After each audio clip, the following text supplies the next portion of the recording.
masyarakat adatnya, lembaganya tertata dengan baik, itu kan juga jadi potensi pariwisata juga ya Bang ya. Artinya sejumlah ritual-ritual yang menarik untuk wisatawan datang kan bisa dikembangkan seperti di Bali kan Bang? Memang, jadi gini, misalnya bayangkanlah, misalnya ini kan usulan saya nih ke presiden langsung nih saya sampaikan. Bagaimana sebenarnya membangun pariwisata di Toba? Pertama adalah apa kekuatan Tanah Batak untuk menjadi destinasi wisata? Ya. Alam ya, tapi alam indah itu paling 15 menit kita nikmati sudah selesai. Ya. Kita melihat dari 3 spot, udah selesai. Artinya cukup 1 hari dong di sana, ngapain berlama-lama atau beberapa jam. Nah, karena itu harus ada satu revitalisasi identitas budaya. Ya. Makanya saya bilang tadi, revitalisasi identitas budaya itu Batak diposisikan sebagai bangsa yang di dalam bangsa Batak ini ada 6 suku ya, 6 ya. Dan masing-masing ya, memperkuat identitas budayanya. Artinya pemerintah harus memfasilitasi adanya pengorganisasian di masing-masing suku. Nah, setiap suku ini ada marga-marganya. Ya. Dan setiap marga-marga ini sebenarnya punya sistem pengetahuan. Ya. Nah, ini didokumentasikan. Ya. Dan setiap marga ini punya huta. Ya. Nah, huta ini sebenarnya artinya apa? Seluruh huta-huta adat, huta-huta asli zaman dulu, sebegitulah namanya destinasi wisata di Tanah. Toba. Ya. Artinya apa? Kan perlu dibangun-bangun. Ya. Ya. Marga Sirait, mana saja huta yang dibangun oleh Marga Sirait, bikin daftarnya. Kalian urus ya. Mana yang dibangun oleh Marga Manurung? Kalian urus ya, huta-huta.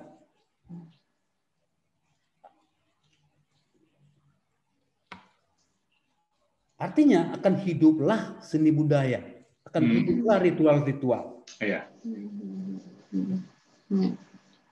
Akan hiduplah yang namanya inovasi-inovasi baru. Ya. Jadi, tapi kan yang ngerjain itu nggak ada. Nggak ada yang konsolidasi di Marga Sirait, di Marga Nababan, di Marga Manurung, di Marga Ambarita, semuanya jadi proyek. Iya. Lomba-lomba bikin proposal ke BPODT. Kekuatan marga tidak dipakai sebagai basis mobilisasi untuk membangun ratusan huta wisata. Berarti persoalannya mental ya Bang? Maksudnya apa selain persoalan itu Bang? Mental itu ya? Nggak ada. Kalau saya sih menurut saya harus dimulai dari pemerintah. Karena apa tadi? Pemerintah harus melindungi masyarakat adat di Bonapasogit dari para perantau. Iya. Ya. Jadi yang paling menurut saya sekarang ini pemerintah, makanya saya selalu dorong harus ada perda. Harus ada perda supaya masyarakat adat yang di Bonapasogit lah yang berdaulat. Yang mandiri dan bermartabat dan itu dilindungi oleh pemerintah dari para perantau yang tamak ini. Iya. Yang kakus ini. Ya. Oh, benar. Masalahnya perantau dengan pemerintah satu kubu tuh. Memang itu punya masalahnya. Jadi gimana? Jadi maksud saya itu dia. Jadi memang harus ada upaya. Kalau saya sih harapan saya sebenarnya dari politisi-politisi. Karena kan kalau untuk bupati, politisi-politisi lokal yang memang berangkat karir politiknya di lokal nggak punya uang, kakak sama abang. Tapi mereka politisi-politisi yang baik. Bupati ini hanya mungkin oleh direbut oleh para perantau yang sukses dengan jaringan politik nasional karena mahalnya. Ya. Karena untuk dapat rekomendasi partai aja mahal sekali. Ya. Tapi ada banyak politisi bagus di level anggota DPRD. Nah inilah sebenarnya teman kami berjuang selama ini. Ya. Nah ketika Bang Abdon mengusulkan hal tadi yang menarik itu, apa jawaban Pak Jokowi? Jadi dia ya aja persoalannya, tapi karena kayaknya memang nggak dia kawal, kan mestinya kalau saya bayangin waktu itu ya, setelah selesai dari rumah transisi sudah benar nih konsepnya semua kan, sudah tertulis di nawacita, kan mestinya dikawal nih. Tapi kelihatannya yang mengawal pemenangannya dulu kan kemudian tersingkir karena dikasih jabatan justru di BUMN jadi komisaris, bukan mengawal konsep. Itu menurut saya kesalahannya. Justru yang mengawal konsepnya di istana di dekatnya dia, justru menurut saya yang justru bertentangan, yang tidak mau konsep atau janji-janji ini terlaksana. Ini problem kita sekarang dengan istana. Ya.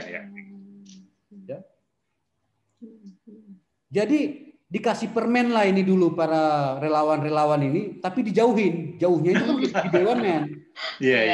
Jadi bukan di level konsep dan implementasi yang sesungguhnya di pusaran politik.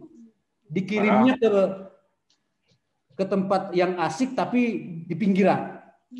Dan kawan-kawan berjuang Bang Abdon itu kemudian juga menikmati sendiri ya? Menikmati, memang besar katanya sih. Iya, menggiurkan. Nah, selain ke pemerintah dan anggota dewan yang masih baik tadi, sebenarnya kita bisa berharap ke kaum diaspora ya, yang selama ini kurang kontak dengan Bonapasogit ya. Nah, kira-kira pesan Bang Abdon ke mereka apa? Pertama untuk ke diaspora, pertama kan para diaspora yang hidup dari ilmu-ilmu sosial, ilmu seni budaya, menurut saya mereka harus bangun jalan pulang. Ya. Jalan pulang di kampungnya masing-masing atau di marganya masing-masing di sana. Ya. Dan kemudian yang punya uang banyak, yang punya uang besar, mereka bisa membangun itu tadi development trust fund. Ya. Jadi sebenarnya yang mestinya yang bisa mengkoordinir itu kan kalau enggak BPODT, pemerintah provinsi. Ya. Itu yang saya juga enggak melihat punya visi ke sana. Ya. Jadi harapan saya ini mudah-mudahan nih ketua BODT yang akan sedang diproses sekarang ini punya visi ke sana. Punya visi ke aspek-aspek yang saya sebutkan tadi itu. Kalau BDOT yang 5 tahun ini bagaimana kinerjanya? Nggak ada. Ada? Memang nggak ada. Justru malah konflik kan. Itu yang saya bilang. Jadi mereka tidak datang dengan konsep yang punya fondasi kebudayaan tadi ya, fondasi pemahaman. Tidak didahului dengan kajian etnografis. Menurut saya inilah kesalahannya. Jadi seperti saya tadi bicara di awal, yang saya jelaskan itu justru itu dulu. Ya. Sebab kalau saya tidak membantu Bang Has sama Kak Rin untuk membaca, pasti nggak nyambung-nyambung kita. Jadi menurut saya BPODT tidak melakukan itu. Ya. Dia melakukannya sebagai project developer. Ini bahaya. Seolah-olah dia tidak berurusan dengan persoalan-persoalan sosial budaya, persoalan-persoalan hak. Nah, ketika itu tidak diperhatikan, mulai membangun ini, membangun sana, muncul perlawanan, bingung. Nggak tahu bagaimana menurutnya. Ya. Ada nggak kaitan dengan status mereka yang tidak punya anggaran khusus? Mereka hanya jadi perantara. Sebenarnya ini kan nggak perlu uang besar. Ini kan hanya perlu kecerdasan. Menurut saya nggak punya kecerdasan sosial aja, kecerdasan budaya yang tidak mereka punya. Bukan uang. Ya, karena ini tidak membangun destinasi wisata di Tanah Batak itu nggak butuh uang besar. hanya butuh kecerdasan kultural, karena keindahan alamnya sudah terhampar begitu saja. Hanya saja kalau hanya ngandalin keindahan alam, maka lama kunjungannya paling 2 jam per orang. Kira-kira kita mau memperlama menjadi 2 minggu. Artinya harus mengolah yang namanya kekayaan intelektual kultural. Ya, sosial kapital kultural. Kalau tidak masuk ke sini, ya melihat Danau Toba naik pesawat aja dari atas, selesai pulang kan itu, bisa mendarat keindahannya udah kelihatan. Bang Abdon, selain pariwisata itu kan tentu agribisnis ya yang banyak berkembang di beberapa kabupaten ya. Ada jeruk, ada gambir dan sebagainya itu. Nah, itu kan sebenarnya bisa dibuat semacam pabrik gitu ya untuk processingnya, tidak hanya menjual buahnya aja yang 2 hari busuk, 3 hari busuk gitu. Nah, padahal kan banyak juga orang Batak di diaspora yang punya banyak uang, kan mereka bisa membuat semacam pengenalan teknologi yang lebih baik gitu ya. Tapi itu tidak dilakukan karena kelihatannya di administrasi di kabupaten pun bertele-tele gitu loh, Bang. Itu juga sebenarnya jadi persoalan ya kan? Ini konteksnya Bang Abdon lulusan IPB. Ya. Ya. Jadi gini, pertama ya, dataran tinggi Toba itu adalah tanah yang secara iklim bagus untuk pertanian. Ya. Tapi secara tanah, soil perlu sentuhan. Ya, karena tipis ininya ya. Jadi sebenarnya ya yang terjadi di sana ini yang diurus kan komoditinya, tidak ada yang ngurus tanah. Jadi ini masalah intervensi. Padahal bantuin saja masyarakatnya itu mengurus tanah, karena sudah pasti bisa nanam apa saja di sana itu yang tanaman dataran pegunungan. Karena iklimnya bagus. Jadi ini juga problem. Ya. Jadi itu tadi saya ini ketika lulus dari IPB, ya, ya, saya 6 bulan tinggal di kampung, dan saya memperkenalkan di kampung saya wortel. Saya tanam untuk saya 1 petak, saya berikan ke Namboru saya sama Inang Uda saya beberapa petak dan berhasil. Ya. Dan sekarang yang namanya Pealangge itu menjadi sentra produksi wortel dan bahkan sudah sampai diadopsi oleh desa-desa lain. Jadi saya ini insinyur wortel kalau di kampung saya. Ya. 6 bulan memang sampai panen saya tunjukin bisa. Artinya apa? Enggak susah. Nah itu tadi, tapi orang pintar kita, dan saya sudah banyak melakukan itu. Saya agak lama tinggal di kampung untuk memperkenalkan 1-2 tanaman. Itu lagi tadi, perantau kita maunya hanya pidato, tinggal di kampung. Oh pasti dia punya tanah, olah sedikit, kasih bukti itu loh. Jadi, ya, kalau saya lihat sekarang ini, di daerah kita, inisiatif masyarakat itu berkembang untuk pertanian, Kakak. Tapi yang dimotori oleh pemerintah banyak gagal karena siklus proyek dengan siklus kalender pertanian nggak nyambung. Dan itu tantangan besar. Nah, tapi kan banyak orang kaya Batak ini. Kenapa nggak? Memang misalnya itu ya, ada sarjana-sarjana baru dari IPB, tapi aku bayar kamu setahun di kampung ini ya, bikin sesuatu di sana, aku kamu gaji, karena gak akan berkurang hartanya kalau dikasih sarjana dari IPB atau dari manapun untuk tinggal di kampung 1 tahun dia dibiayai. Itu saya. Itu dan asal ditemani aja sampai panen pertama pasti jadi, Bang. Nah itu benar di kampung kami di Ajibata itu ya, ke atas Sipangambulun namanya dan Sibisa itu sekarang menjadi kawasan pertanian yang sangat maju. Dan itu kaum pribumi yang menggarap.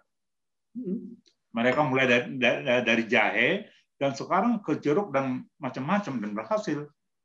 Iya. Jadi kalau saya amati pasarnya dari kampung saya. Tadinya saya pikir akan jenuh pasarnya. Ternyata enggak. Setelah kampung saya menjadi supplier wortel ke kota-kota di sekitarnya, aku udah bayangin jenuh. Enggak. Ternyata dari kampung saya, ya, para toke-toke itu membawa wortel itu pakai pesawat dari Silangit ke Batam. Oh, iya. Ya. Iya.